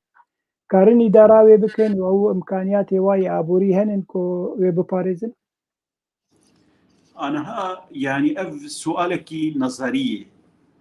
إمكانات أبوري إيجش دبرة روجلاتي فرات ينجيش كردستان سوري دردكبه يعني تيرا دبرة دكي أفان إمكاناتا روجك جروجا تيرا سوري ودزيا حكومتا سوري ومسؤولين سوري جيتكر نتيرا خلقي ذكر تيرا دزيا جيتكر قده قاد هاد زين حتى قاتك ترى خلقي ذكر أنا هاجي يعني تشتيقش دبري دردكهوي أم روجانة بهيزن فسادة قد في إدارة هي أم روجانة بهيزن قد مليارة لفان أنفاقي بدروا تشوني وإيج أمجي نويرن بحث بكن هذالي ماجي نويرن بحث بكن دبيجن تشتي عسكرينه وبقندر قرشەکیژی فایدە ژێ نەکردێنێ و گەلک مەسەلەی دن هەنێ یعنی ئەم زانن چ بەترۆل بێ چ مەعابر بێ چ تشت بێ هەمە تشت دەستێوان دەیگی ئیژە ئەف پرسا نەزاری نۆوەڵە هی خەلکێک ئەف 10 ساڵ vê diziyê dikê û vî tiştî dibe û van dera baş xelkê distîne îja wê teslîmîn bike ez karim îdare bikim nikarim îdare bêguman ge imkanatê mantiqê di destê me de bin em karin îdariyên jî û eskeriyên jî û siyasiyên jî em îdare bikin. باش ساعات خوش بێگومان یعنی وەگوتە گوت ئەو قا دەرفەت دەستێک چه ئینسانی دەبێت چ گروپێ دەبێت کارە بێ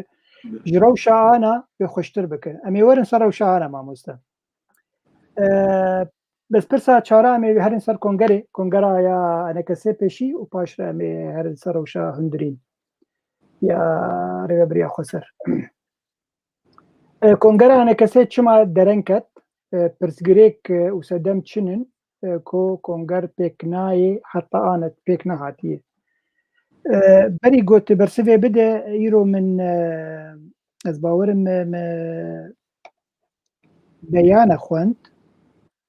beyana ya partî bû Partî Demokratîk Kurdistanê Sûriya got me hemî dokûment hazir kirinin û hemî tiştên lojîstîkê kongerê hazir kirinin lê belê em nizanin kengî ev konger darkeve dikarî ji me re bêjî çima والله ez hinekî zelalî bêjim yanî xwe tiştam dibihîzin yanî hevalê me li hundir wesaqê xwe dîkomentê xwe jî hazirkirin û hilbijartinê xwe jî hazirkirin û her tişt hazir e gerek di hayva 70-80 çê bibû ez jî xwe nizanim gelekî sedema ana yanî taxîr bûyê bahoriya me de tu sebebekî mübaşer tu neyî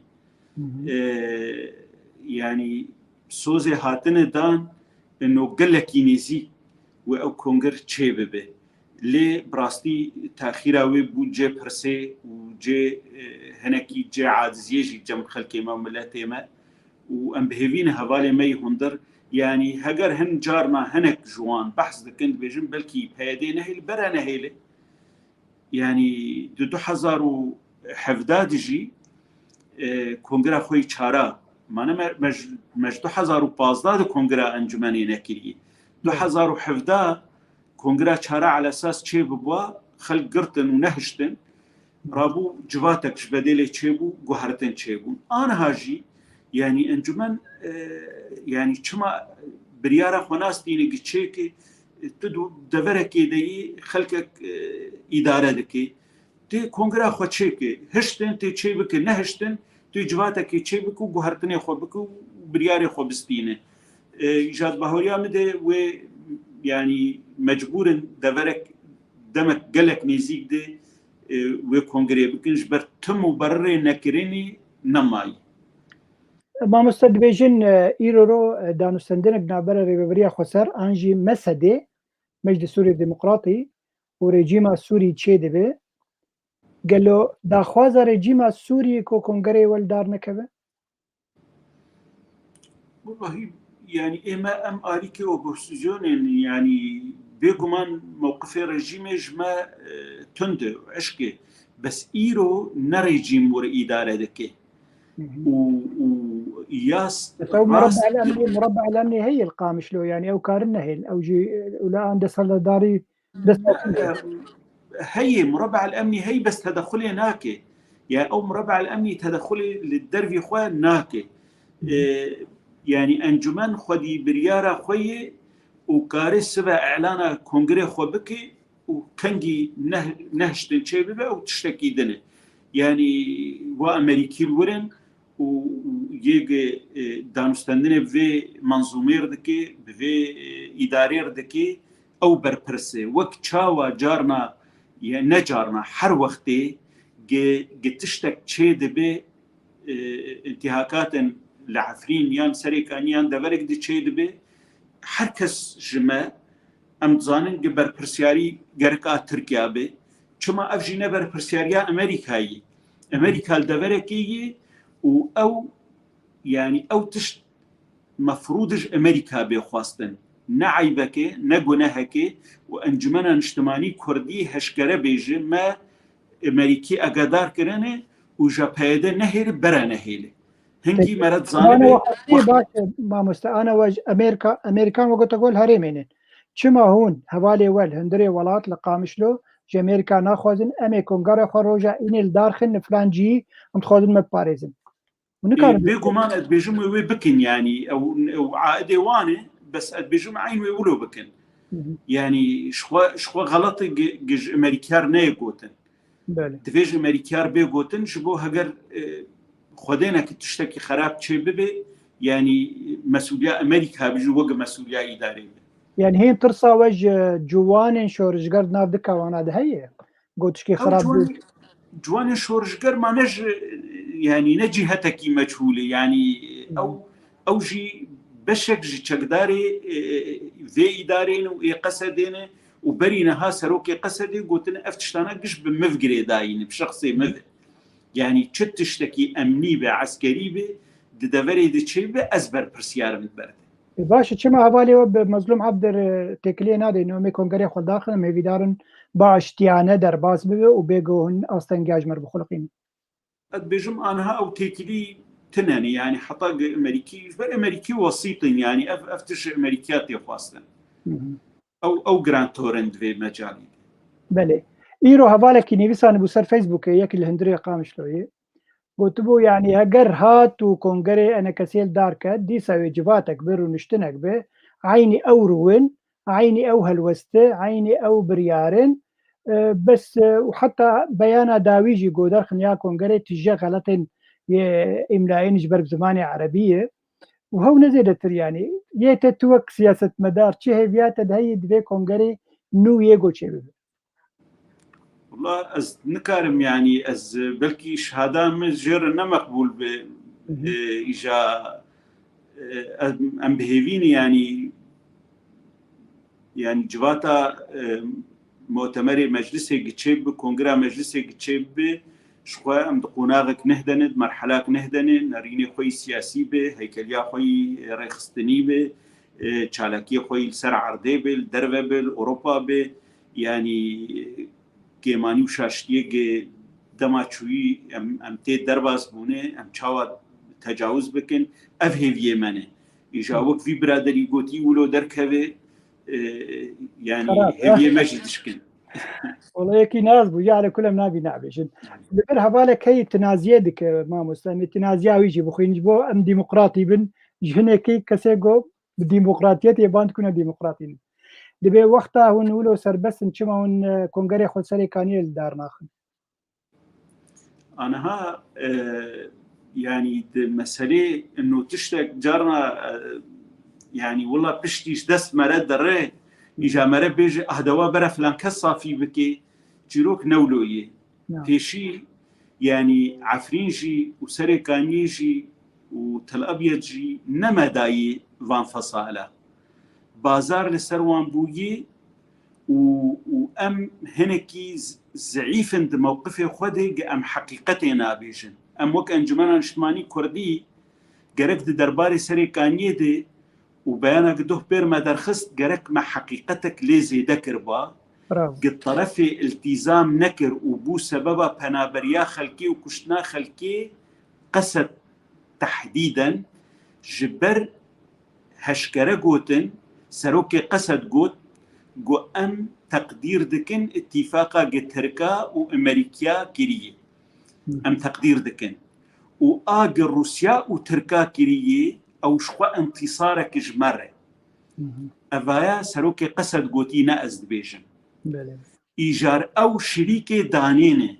إيجاجمات خوازن إمام هرنوي داري يعني چرو العمل ويداري هي تجمع ببرسي يعني إما وك شخص جي وك حزب جي أمبيراني جا أمهرن سريكاني وأمبيراني جا أمهرن عفريني لمخابن موقف مجلسي أم التزام موقف مجلسي دكن مجلس بريار نستندي جا أمهر الويدفري مكاتب خوفكن وكاري خوفكن ما مستجيبين سروي خارج بر خالك تايبت سريكانية وغريسبية ابیا داوی پاش رمه انکی بهوربینی سر براوستن باشه يعني كونجر هيفيات تيد هي كونجرك باش الدار كذا وكاربه هيفي الملت هنكي خرد بك لبيش روجيده تبي وها شبه والله ام ولو ام داخوازا مي هيفيا مي يعني امشي انجمنجي هجمارك مزنج احزابان وخلككي يعني هناك سازيه سيفيل جي تيدن خلكي سر بخوجي تيدن لي رول يا سركه سركفتناوي بارتي هندره انجمني ببرپرسیاری ویکاری بکن و کاربن يعني الجوري قناقك نه كاركي نه بكره باشه ساعت خوش امي هرم پرسا خويا پنجا وقال لك جرنجه بو خلكي مي هندري ولات لروجاوي كردستان كوشبري بنابر يعني برفرهي دوم دكه سدم وبرزغريك شنن براسي لبر نبس كوشبري ماموستا ايرورو روشا ابوريجي قالكي خرابويه وقو ام دزانن ئاستەنگیژیش خەلکێر تێ پەیداکردن و مەسەلا ونجی دزانێ مەسەلا گرتنا دبستانە ژێ ئەو ژێ بوو سەدەمێک باش خەلک ڕڤیان ژێ هەرێمێ حتا گەلک چون جوا چون شامێ زارۆکەی خۆ مال شامێ بۆ مەدرسێ فەرمی بخوێنن وەکی دیژی يعني اف كسين غوندرافين استنجيج وارد خلقن يعني مثلا دبو يرن بالكيش شيبون يك جيل لهمبري طرطوسي تيتا وجمياغو قلبي قال لك كرتي دابون وبتايبتي كردي عفرين يبون يعني وك احصائي ستاتستيكات جمره وسر فيسبوك او سر قال لك راق عندنا جهاد بلاف كرين قال لك جوا كرد بون وكي ديجي او بويرا قول همبري جزائر نابرا جزائر واسبانيا ديشيبو حشت كسن خورتين دلال كوباني هاتم بن عفكرن يعني هون وكنا كسي وقت فقرا كردي ونفابو يران وخليل وادر كevin ونشاوا روشا خلكي هي هندر دشوبينن دنرخينن ونشاوا علي كارم بواره انجينا حمسون جي ربريا خسره وهون تشتك دس ودرنا كرم بك دفي مسألة بنابرية يعني تشتن هني هفبشن دسوري تفديده يعني دريش كرنا شر وروشا آبوري نل سر كردات هني يعني حم خلكي سوري ونظانن يعني يعني نيفي ملتي سوري بنابر بويه ليه وقتي ام بحثا دفرا خوبكن اف دفرا يعني انا نمونه ام بحث عفرينه كان مثلا انه بيجن بن بيكرين هني وخلككي غريب هي وتغيير ديموغرافي تشيدبو او دبو نظام تشي إيشا وقتي مرت تيد نرجع إيرو دكوبانه ده شقا يعني أو بيرا تكرم كر يعني حش كس شونو هين كسندج وندانه أم سرساغيش مال باتي وارد خوازن وإيه ونداجي أم بهيفينك سلامتي وقرن أو جي يعني جيانا خوش دست ندابن باشه يعني كوبانا قبو بو سمبولك دي دنياي دي انه شر داعش بو شر تروري بو ورزقار بو وعلى اساس يعني اداراوي هي وكردي وفلانه ايرو يعني بيغمان اكيد انا اهل كوباني بمرهنه يعني حلاق الكوباني تشيد به خانيتين فروتن عرضين فروتن دراستين فروتن حفارتين فروتن دكانتين فروتن جبو خلق دركبه اذ نتيجه بهيفي بونكي قلكي مزن بخلكي دفريري جبي إدارة هي يعني إما يعني نأم جهستي خدر دخن يعني تجارة دستي مادتنا وقتي أم نكارم بسربستي كاري خدوي دفريد بكن فأكيد جيانا خلكي لوي دفري دستي دهستي في إدارة دي إيجاب سردجي وقت كرم كرت سببك قوت سببك دنجي هي يكجي أو خواندني بيغمان أو مزاوداتي تنكرن انه والله هي ناخذ نزاروك خو بعلمين زماني كردي ونظام شيء ام بترنجي ويانا صرف قبولناكن وكار وخباطه تفكر سياسي كردي جريد بر زماني كردي دي دو وقت زحمتیه دجی کریه آنها اوایا تنیش بوگ خلقی بخواندن بکن یعنی هجمار البرگوه مکت به ای سال چه قاسه دکتور و چه قاسه صیدلانی و مهندس کرد ما جامعات سوری خارجینه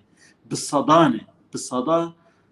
دوی ساله ده پشتی 12 ساله شر هین بصدا خورت مت خرجن اوانا قبول ناکن دوی اف ساله بی تنبن چناب دکتور کردا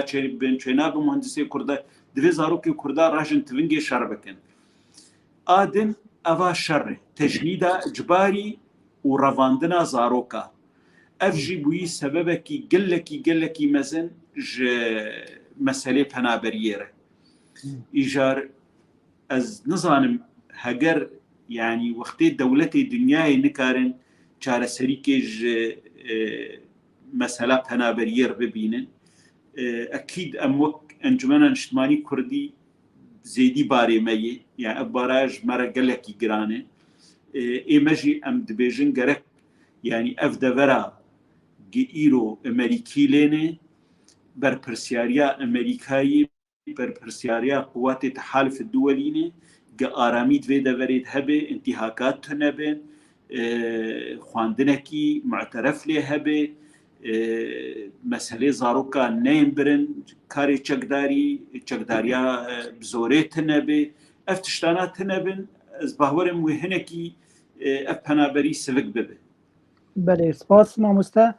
هل بزوان باوی روژین دبی گلک پرس مکرن تپرسه من آینی سرکرانی با مپرسه کیانی رسید بالا میجی ده دبی گلو نها هنا کاجی سروک پارتیا مال خفروتن جبو به کوشبر ببن از تشتکی دی پرسن ماموستا دبیانا ودی یا کیتی دید مخوان دیا داوی و درخستبو وش خلکی خوش جماوری خوال هندری ولات و خستبو خراغرن خو بپاريزن عنجي بلا صبرا وهبه هم كاربن الولاد بمينن يعني افتنت بس قويك ولو بيجي ملت وجي ام بيجن سر كردن كرداي جو جدو ولاد ربيان عنجي دركتنن بكيف اخو نب كيف اخو جي واخوش وجملت مل هندري ولاد جي ونخوش جوار بمينن قالوا قلت راس يعني هندري بيانا مرات تشتكي يعني حقي خلقي وندانكي يعني بيقومان هجمارك قياداتي تفقري الدربانة هناك بري في بويري الدربابون وهناك بشتي يعني في روشا سوري دركتن الدربا بشكي مزن جواني دركتن الدربا نبكي فاقوى دركتن و يعني از نخوازم ای خود چیروکا خو بیجم چیروکا تا خویا بو جم حمکا سا خویا بله مرو مالباتا مرو بأوامر يعني تشتك نما جناهات كرن وحطا في كيلي كيجي يعني روجانا تهديد او وبدهائي وكمره او تهديدات انا تنكرن لي داويجي هجماركي مزنج سركردايتي في تفقرا سياسي كردي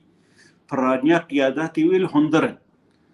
او جي زحمت يدكشينن او جي نافي ملتي دنه او جي دوي روشا ابوري خراب د جيانا خدكن يعني اف يعني هناكي وك ببختيك لتفقرا سياسي كردي نغلا ايوان الدرفنش خلكير ولود بيجن نا كاري ما هين لهندر دبن جواتي مال هندر دبن قياداتي مال هندرن واف قوتنا قوتن يعني جكيماني في يعني جكيماني في جمارش خلكي خربيجي هنكي مرخ وراغري هنكي يعني جبر ام بترسكي مزن يعني هجمارة ميكين وجغرافيا مي زراف د كردستان السوري دي روشا من نوكا عربية يعني تشقص عرب دركهن ملتك يدن نايشونا سوري عفو بكن كهرباء قطبو وبقل في سر او كده وبقول بسر مولدي ما مستوى غمتنا كهرباء خبر قلتنا خبر جوابك حتى كهربتي وري هيرو بيجمان جارنا واشي دبي اري حكومتي هي مولده هي دقل بنسر اجار او مسألة خواستنك انه ام كاربن هنكي بهنا خفره بكن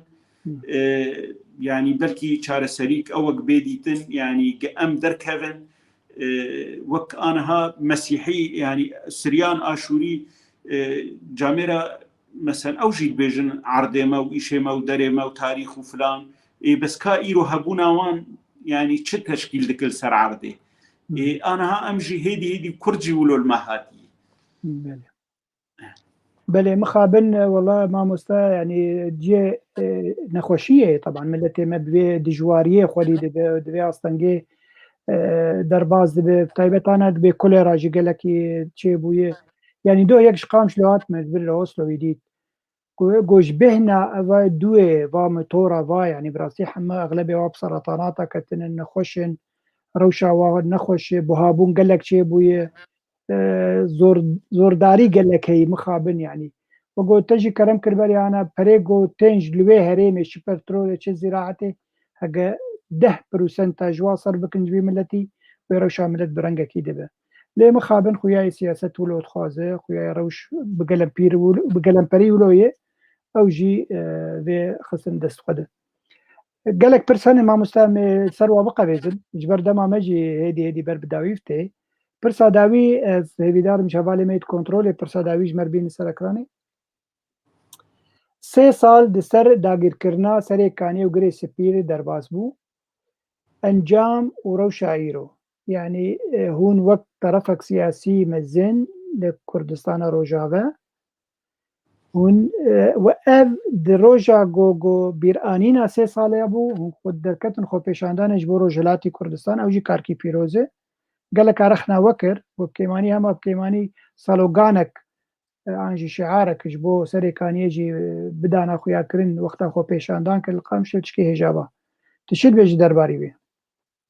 بێژم داعینی ڕۆژێ دێ ئەنجومەنە نیشتیمانی کوردی بەیانێک دەرخستە بوو بەیانێکی دەرخستە بوو و ینی دەvێ مەسەلەی سەرێکانیە دەبێ یانژی دێ عەفرینێ دەبێ ئێمە وەک ئەنجومەنە نیشتیمانی کوردی ینی مە پێشی بەری نەهاژی گوتی بەیاناتێک گەمە دەرخستن بەلکی پەیەدێ دەرنەخستن بەس مشکلە مە ئەم بەهوەرن نەب بەیانە و نەب سخێفە و نەب گوتنە ینی وا خەلکێک هەیە حەتا ئێواریش خۆر خەبەرا دەدە و سخێفا دکە و ئەو دەکێ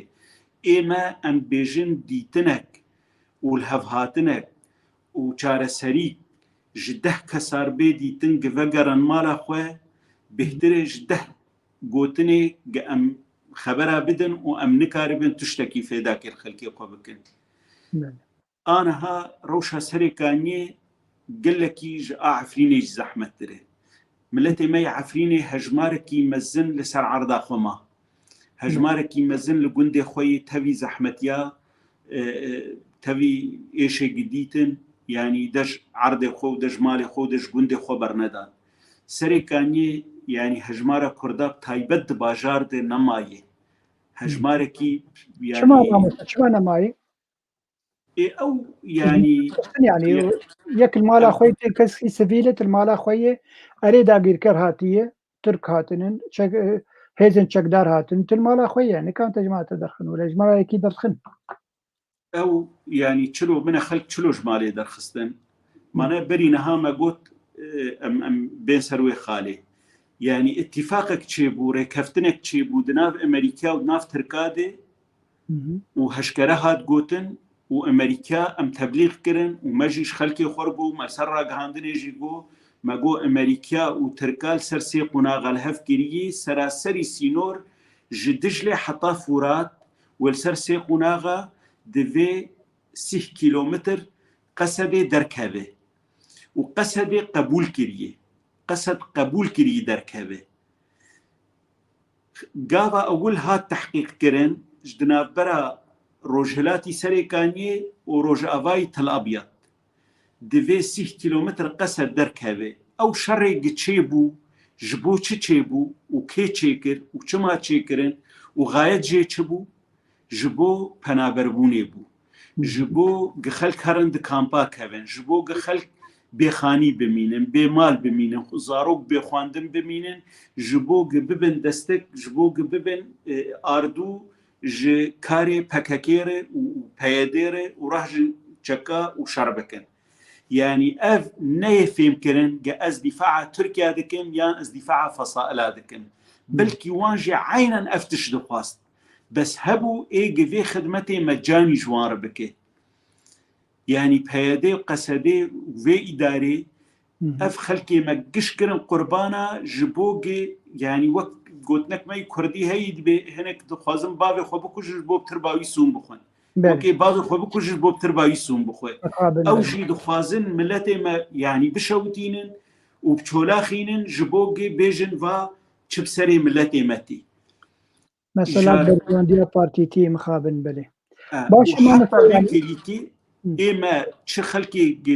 ینی لە دەڤەرێ جززیرێژی و ئێل دەڤەرێ شەهباژی ئێمە ئەم تەشجیع دەکەن و ئەم دخوازن تێکەلیاب دەولەتا ترکیرە گە ئەم کاربن خەلکێکی ڤەگەڕینن جێوی و عەردەیوی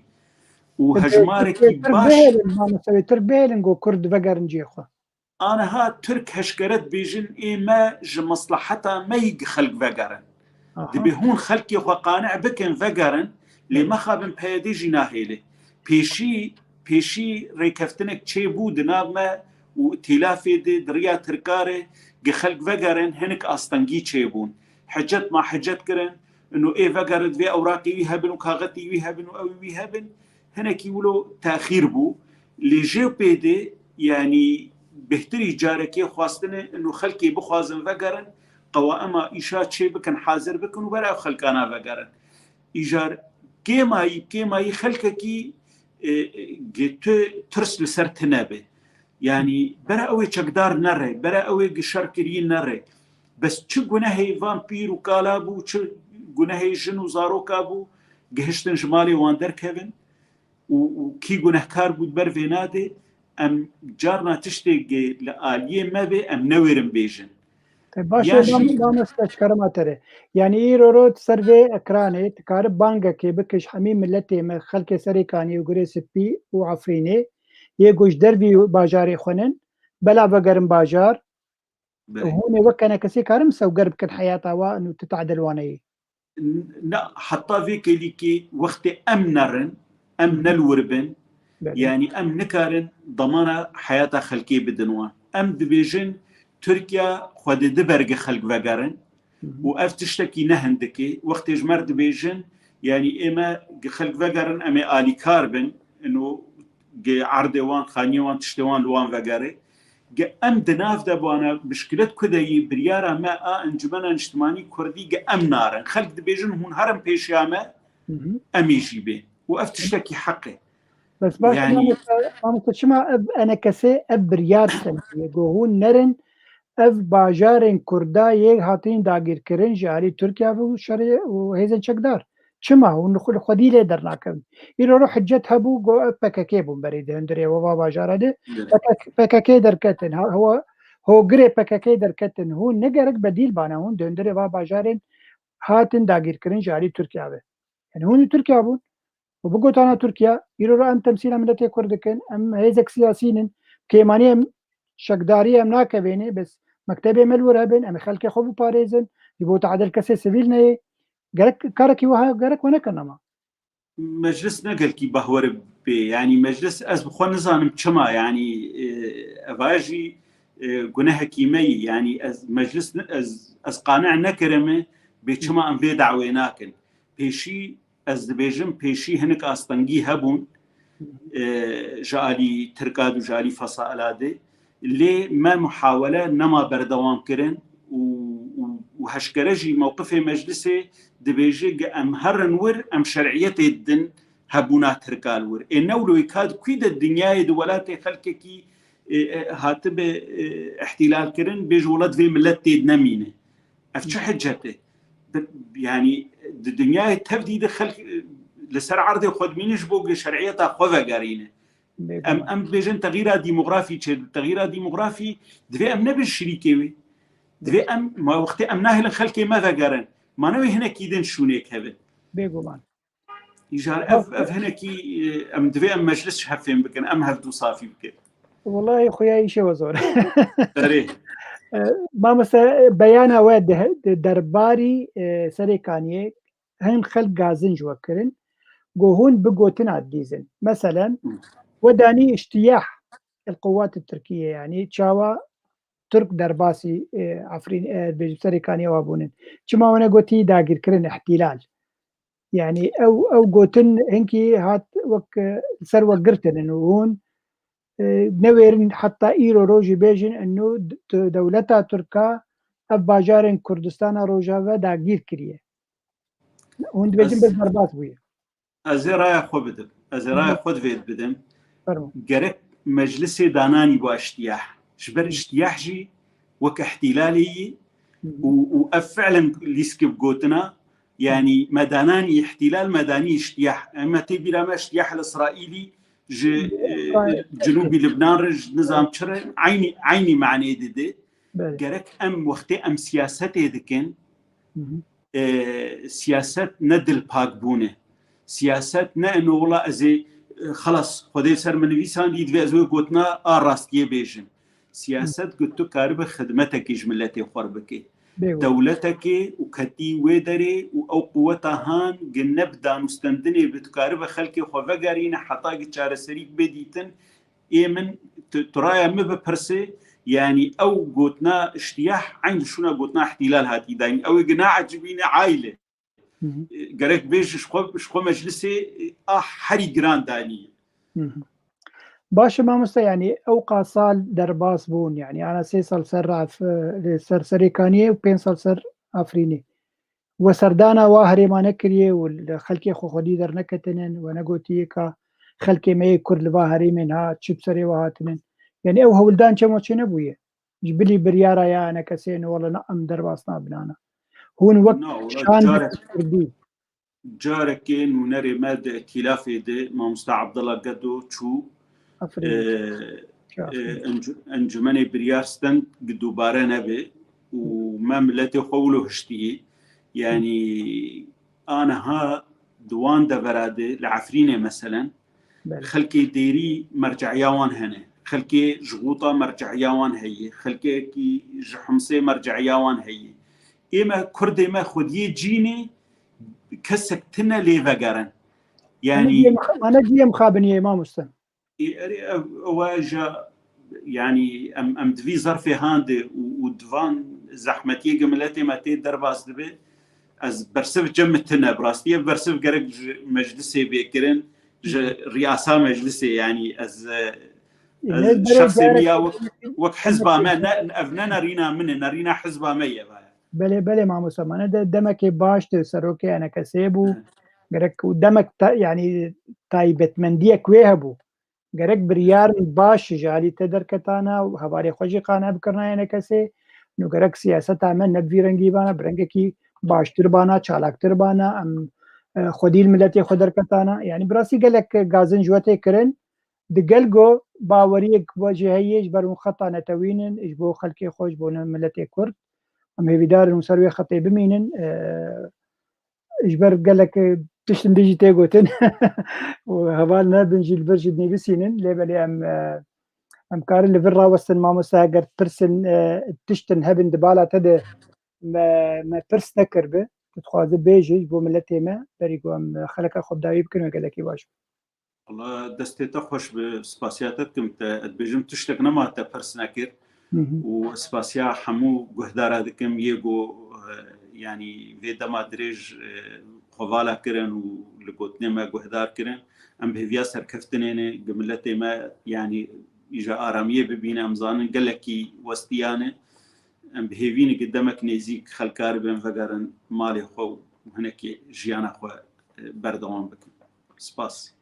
قال لك امام مصطفى ابراهيم خليل برو قوتو ميفاني ما ميفاني تشاربل ميديا وهر وكي دي جي بيف تي في ام سباسياك مزن ددن همي كسنجوجمن نيفساندن تشيب قنجيني نيفساندن تشيب خرابيجي نيفساندن قال لك خيف جاتن او جي لقور بروردا واي ام وعفو دكن جاري وخبر جاري تجيبه وسباسيه قال لك يمزنج بو هر هوالي ميت كنترول ده هوالي مهدي وهر وكي خشكا دلال نوروز جو بساعتك وبينجي دا قد مربون خدمتها مكرن قال لي ميوان عزيز قال لي تماشوان نيجا مكارن ماتن داويه خلك اخوا جارك دسباش بو وجبو ميوان عزيز وشباش سپاس بۆ تەوا شەو باش مامۆستا. شەو خۆش.